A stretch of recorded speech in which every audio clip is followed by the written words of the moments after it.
What is up, Facebook? Noel Walsh, gunslinger in the house. Conquer what you chase. So I wanted to switch it up a little bit. My goal is to do 100 live streams for 100 days. So I want to see what kind of engagement, what kind of crowd, what kind of reaction, what kind of comments I can get. And today I wanted to do it a little bit different. I wanted to engage my audience, my fans, my crowd, people I'm fans of, and have you guys ask me real live questions as if you were interviewing me, as if I was there training on your lot, as if I was doing a coaching call for you.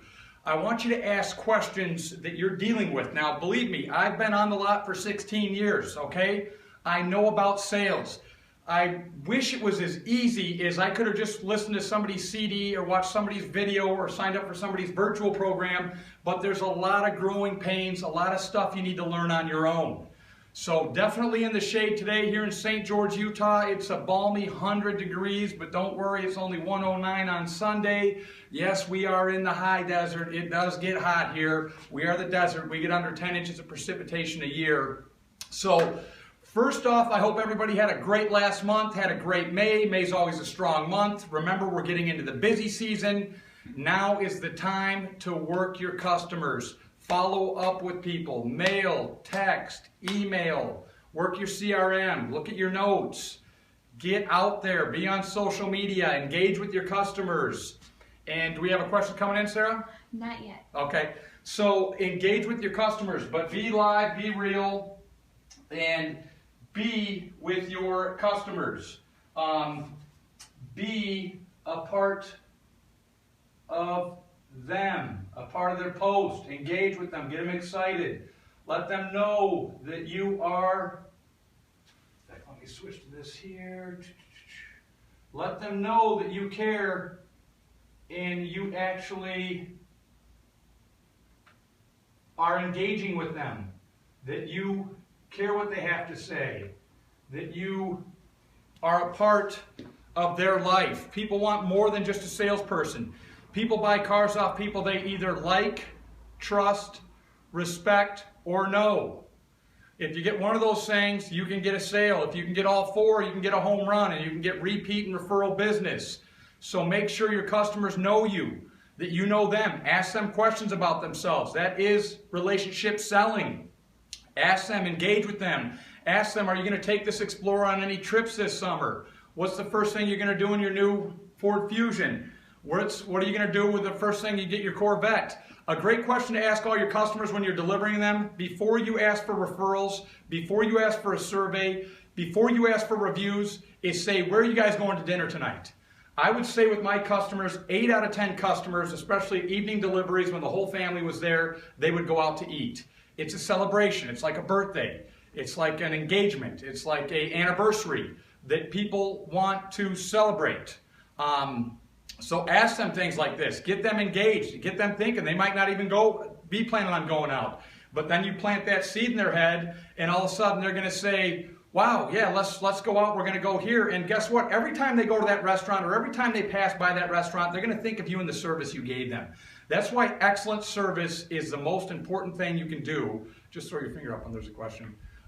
Excellent service is the most important thing that you can give to customers, because customers appreciate that, customers remember that, customers respect that, and guess what? The whole family remembers that. If you make little Johnny feel good about himself and keep him engaged during the process, if you keep little Sally, if you keep the husband, if you keep the wife, if you keep whoever it is engaged, they're going to remember you, they're going to appreciate you, and they're going to want to come back sooner to see you.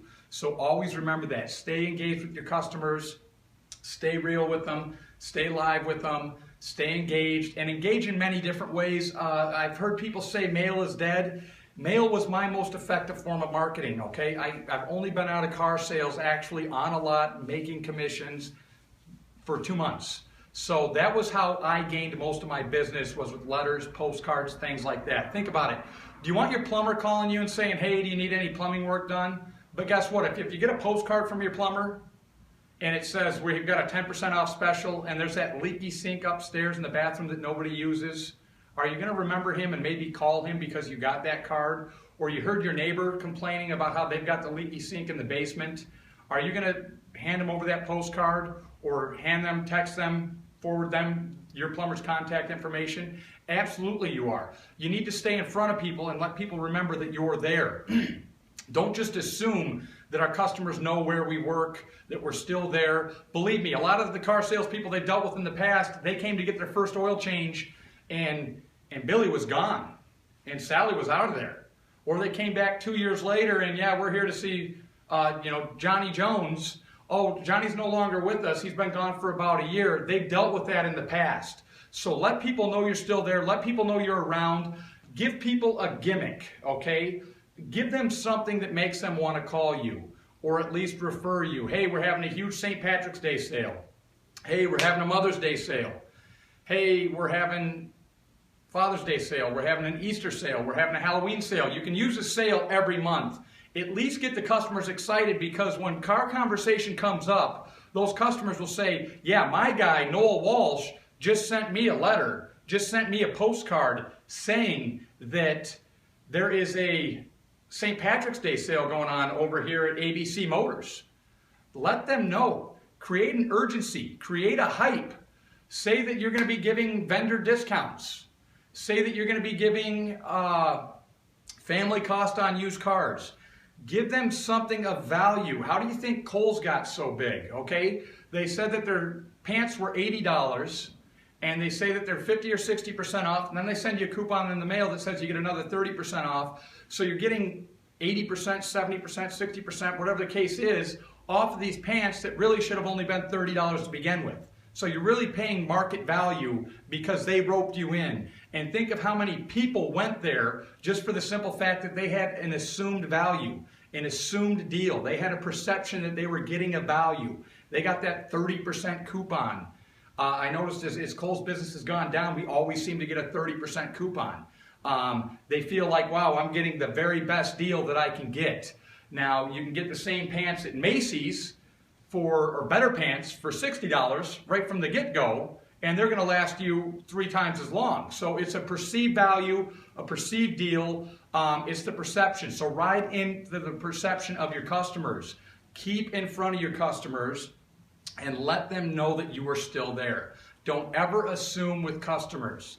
Someone once told me, you've probably heard it before, assume makes an ass out of you and me. Look at it. A-S-S-U-M-E. S-U-me. Not to use profanity, but think about it. So never assume. Something that my finance manager used to tell me, don't expect, inspect. When you send the car back to get the bed liner put in, the truck, go back there, don't be overbearing, don't hang over their back, but make sure the job's getting done. Follow up with them.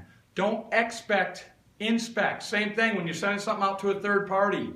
Get a remote start put in. Get a aftermarket sound system put in.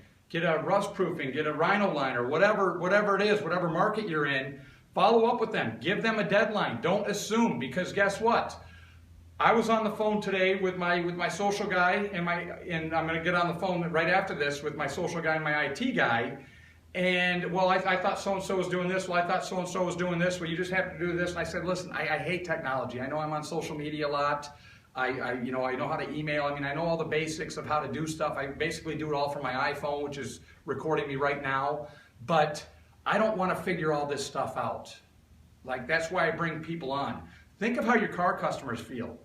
Oh, well, it was supposed to be done at 3, but it didn't. Well, do they care? Yeah, we sent it over here to Rhino Linings and, for the spray and bed liner, and it was supposed to be done at 3. They don't care. They just know that it's 4 o'clock. They're supposed to pick up their new truck that they just paid $48,000 for, and it's not ready. Now they have to wait, and they've got things they've got to do. Oh, well, just pick up your kids in the loaner car I gave you and come back later. That's an inconvenience. That is upon you. They don't care that the other company, your vendor that you chose, that you sent it out to, they don't want to hear that story. So be the first line, the last line, and the only line of defense. Try and set up service appointments for your customers. Now, I know when you get to high numbers of volume, and I know how it is, especially when you've been at a store like I was at for 11 years, and you sold 2,500 cars there.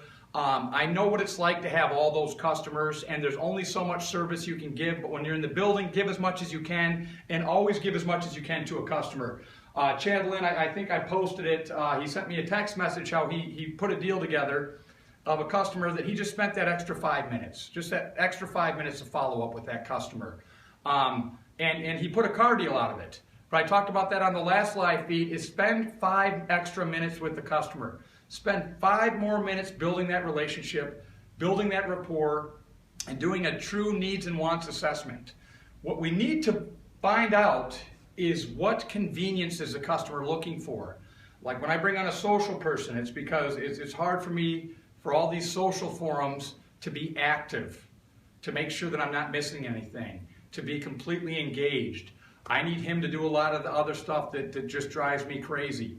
As far as the posting, the follow-up and all that, that's always me. But I need somebody else to do a lot of this, a lot of the branding, a lot of the art. So when you get to a point, you need to start learning to delegate. And I was not great at that early in my career because I wanted to be the first line, the only line of defense. But you need to delegate.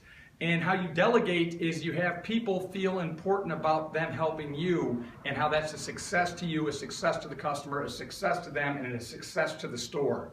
That's what you call culture.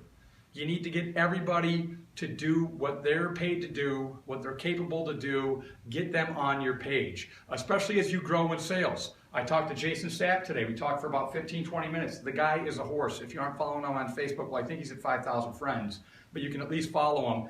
And he posts mostly pictures of his kids and his sales, but the guy is a horse. When I was on the phone with him for 15 or 20 minutes, he was calling dealers to buy used cars. He was calling the customer, giving them prices. He was following up, letting people know that their bedliner was in. He was setting up appointments while he was on the phone with me. And it didn't bother me because he did it in such a technique and a technical manner. And the guy's just real. And we talked. And he's like, man, there's no rocket science to it. If you got 10 customers there on the showroom, you just got to go up to them every 5 minutes and let them know what's going on. I just shot 90 videos for my virtual training, and that's exactly what I talked about in there. Is when you have customers, don't go hang out with the manager if you've got a tower or in their office or in the finance department and talk baseball and that while you're waiting for an approval, and leave them sitting at your desk with 3 kids who are hungry, who just planned on coming in to plan on looking, but you did such a good job, you've got them in the buying mode, and leave them there for an hour and a half while you're waiting for the approval. They feel neglected. That hour and a half is like kids' time. It feels like 4 hours. They're wondering, am I getting approved? I know we've got an 800 score, but did we get hacked? Did something like this happen? What's going on? You need to keep your customers engaged. You need to stay on top of your customers. Mr. and Mrs. Jones, hey, your deals in finance were a little bit backed up today. It's the last day of the month. So as you can see, we're super busy. So your deal's coming up. I'll stay with you as quick as possible. Can I get you a pop, a water, a coffee? You can go see the girls at the front desk. They can get you tokens. Here's a couple bucks. Let me get you a pop while I go check on this delivery. Let me do this. Keep them in tune. Stay engaged with them. Keep them in the know of the process. They need to know what's going on. You can't just leave them there like stale meat, like, oh, I've got the sale, because that's what customers assume. Customers assume that once you make that handshake, and how often have you done that? How often have you bought something and you made that handshake and all of a sudden it's like they don't care? You know, it was funny that I talked about this in a couple of videos, but as a family, we just joined the gym. It's close, it's local, it wasn't the highest price, and it was another gym, a competitor that was further away, that was cheaper, that was kept advertising to me, sending me postcards. They got me thinking, yeah, I've got the home gym in my office, but I need to get out, I need to network more. I've got a home office. It's not connected to the home, but it's on the home premises. And it's like, I need to get out because I'll go 2 or 3 days when I'm just in my office, and it's like, I'll go crazy. It's like I'm out of town or at home, and it's hard to stay focused. And so they sent me that, and they gave us like a week free trial, and then I traveled for a week, and then we came back and we signed up, and it was like, ultimately, once we signed up, it was like they didn't pander to us as much. Not that we need that, but it was just so obvious, right? Like my wife shaking her head, yeah. Like they were, oh, hi, Mr. and Mrs. Walsh. Look at little Noel. He's so cute today. We love his outfit. Is he going into the daycare today? Is Grace taking her certification class yet? Da, da, da, da, da, da, da. And then the second we join, it's just like, beep, you know, give me your card, beep, beep. Have a nice workout, you know. So that's what customers are expecting. Customers are expecting you to get the sale and be their best friend. And yeah, that's a great idea. You look great in that car. I like those shoes. That's really cool. That's my favorite song too. Oh, I've got an iPhone also. All of these rapport building, relationship building tips. And then you get the car sale and you're like, yep, see ya. and then they never hear from you again. That's part of why we get the bad name, the bad vibe. You've got to stay engaged in them. You've got to kind of pattern yourself after an insurance agent. Now, an insurance agent, I always said, they've got it a lot easier than car salespeople in a lot of ways because they just send you a bill or they hit your credit card every month or every 6 months or once a year, to where is like I did all leasing. So I got my same customers back. I did 2-year leases mostly. I would get them out in 18 months. But I had to still work the deal. I had to still sell them. I still had to create value. I still had to do a dynamite presentation. I still had to stay engaged and all that. Not that that's a bad thing. That was my job. That was what I was paid to do. And that's what our job role is. But you want to get them to want to come back to you, to want to find you, to remember you, to want to refer you.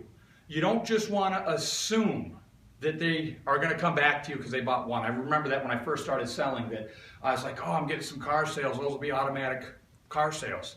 It's not. Not if you don't stay in front of them. Not if you don't stay engaged. Not if you don't add value to them. Not if you don't help them out. Customers want a professional that actually adds value. Like I said, I had my social guy on, and I'm like, you know, I'm getting excuses and not solutions. And I'm paying for solutions. Like I'm paying. I'm the employer. So I just want things done. I don't want to go through the pain. And my wife's shaking her head because she heard me and I got a little heated. And yeah, I can be that guy. And believe me, he did a great job and he's done a great job and we're moving forward. But we need to offer solutions to our customers and give them a reason why things aren't working out. Okay? Give them a reason why it's taking longer for the delivery, why prep is taking longer, why they've got to wait longer to go into finance, why they've got to do this, why they've got to do that. We need to give them reasons why that they understand. Because you know when somebody's like, so how much longer then? They aren't sold. When they're like, oh, okay, yeah, that's cool. Another thing Jason Sapp said he does, and I would do it too, I do it in a different way. What he does is he's in a small town, 2,300 people. He has a credit with the local restaurant. So he says, hey folks, it's going to be longer than we expected. We're super busy today. Do me a favor, go over to this restaurant. They've got the best food in town. I've got an account there. Just have them call me. I'll okay everything. The meal's on me. By the time you get done, we should have everything all set. What I would do is I'd send them to the restaurant and I would either have gift cards, and this is where I'd eat a lot and everything too, which therefore I got good service and I sold all the employees, and it was almost too good. I spent a lot of time there. But you know, hey folks, go here, do this, here's my 20% off card, I'll pay for your meal and your first drink, or I'll buy appetizers and drinks, or just get a meal and I'll take care of it. Bring the receipt back to me and I'll get you some petty cash. You know, give them something to do, and always, if you're doing that, put them in a car off your lot. Because the last thing you want them to do is getting a little bit of buyer's remorse.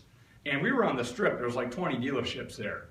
But getting a little bit of buyer's remorse, and let's just slide into that Chevy store. Because remember we saw that commercial and we're going to pay $549 for this F-150 on the lease. And that Chevy commercial said that they were $229. Now I know it's going to probably be more than that, but maybe it's less. That's the last thing you want them to do. Hey, take this vehicle, and also the vehicle that you have them drive is not as nice as the vehicle you're selling them. It's not as new as the vehicle you're selling them, and it has gas. So remember that, not as nice, not as new, and has gas. Because I've seen so many people do this. When we were on a used car lot, they'd come and buy a Neon, and they'd have to bring it back for some service or to get something added, a moonroof or radio. This is back in the early 2000s. And my good friend, he would always do this. He'd put them in like the nicest used car that we had on a lot. He'd put them in a Volvo. Guess what? Or a Mercedes or what have you. Guess what? When they get back in that Neon, guess what? They're going to pick that Neon apart. All of a sudden, that car that they were all excited to buy, that they could budget for, that they could afford, now all of a sudden they don't like it. So remember, never put them in something nicer than what they're getting, and always put them in something. If it's against company policy, you can't do it, but it's the term, the car term, dehorse them. And another thing I want to get away from in this business is using car terms, especially in front of customers. We don't need to say, oh yeah, Mrs. Walsh, I got you 3 years ago as a phone up. Okay, a phone up. Like, what does a customer think that is? The correct way to say it would be, oh yeah, Mrs. Walsh, because I would get this all the time. How did we ever meet? Oh yeah, Mrs. Walsh, I got you. You were an incoming phone call. You were on a Taurus, and I ended up flipping you to a Fusion or I ended up switching you to a Fusion. Another one you don't want to use is flipping. Switching you to a Fusion because it was the size you needed and it was more in line with your budget. So stay away from that. Stay away from calling it the box. Okay, we don't need to call it the box. Customers don't need to refer to the finance department as the box. Almost sounds like a prison. You know, I talked the other day, don't call a trade-in a sled. Don't call them a phone up. Don't say, we got you done. I worked with this guy and great news, we got you done. What does that mean, we got you done? No, the correct way to say it is, we got you approved. Great news, folks, we got you approved. And if they're iffy credit, the last thing you want to do, never lie, but the last thing you want to do is tell people that they are approved. Because bing, now all of a sudden they can go look at anything, they can call all over. Before they were kind of scared in this. I'm not saying you need to hold people down, but we need to control the deal. So when you get people approved and they have iffy credit, how often have you said, hey folks, I got you approved, miracle here, my finance manager worked his tail off, when can you come in? Oh, well let me talk to my wife. Then they might call you, or you've got to call back. Then when they don't call you in 15 minutes like they said, and you've got to call back, you know they're shopping around. Yeah, we should be there at 5:30. Then they don't show up 5:30. Now it's 6. Now it's 6:30. You don't tell people they're approved. You say we have a conditioned approval. What that means is if you meet all the conditions, I believe we can finally get you approved. So I need this, this, this, and this. Conditioned approval. Anything? Any questions flying in? Not seeing any? Okay, so I wanted to do a question and answer. I guess I didn't get enough preliminary out there to get any questions, but I did try and share some nuggets with you today that can be taken right to market, that can be taken right now, right to your phone, right to setting appointments, put it right in your procedure, put it right in your process, and will make you money. So once again, as always, I appreciate everybody who tuned in. Noel Walsh, Gunslinger, conquer what you chase. I'm out.